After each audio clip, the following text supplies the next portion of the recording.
Joining us now from St. Louis, Michael Brown's mother, Leslie McSpadden, and family attorney Benjamin Crump in an ABC News exclusive. We want to say good morning to you both and thank you very much for being with us. Mr. Crump, let me ask you this.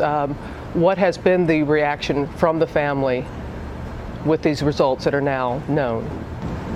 It's been very, very troubling. They answer some questions, but yet they offer many more.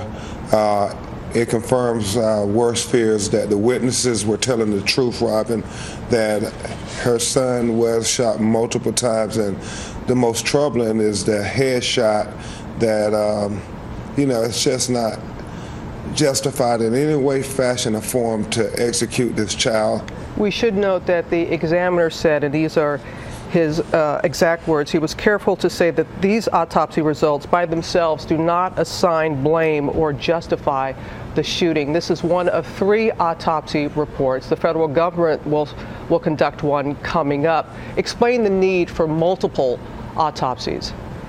Well, Robin, the family wanted to make sure that they had their own independent autopsy because there was no guarantee that the federal government was going to do an autopsy, and if they did not do it, then we would just be left with the St. Louis law enforcement officers' autopsy.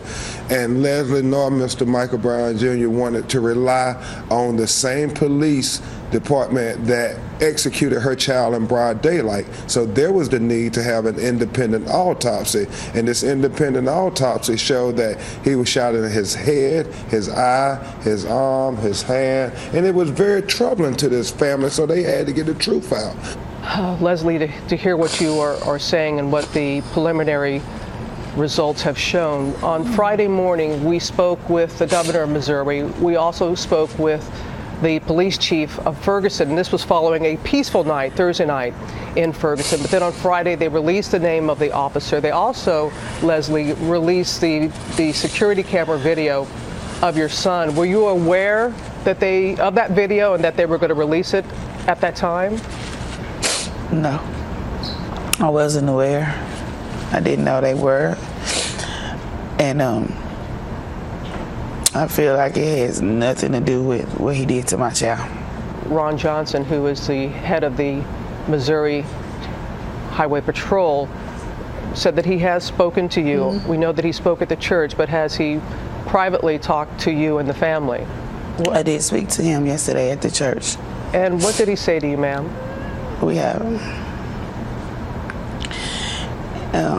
He had a heartfelt message for me, and it was that could have been his son, and he was sorry, and he's like everybody else supporting and hoping and praying that this doesn't happen again. Everyone shares that sentiment. There have been many people who are supporting you, peaceful protests, not only there in Ferguson but all across the country, but as you know, there has also been violence there in your hometown, looting and such. Right. How can peace be restored? I know that you and the family have distanced yourself from the violence because you know it takes away from the focus of the investigation being on your son and what happened. How can peace be restored, ma'am? Mm-hmm. With justice. And what is justice to you?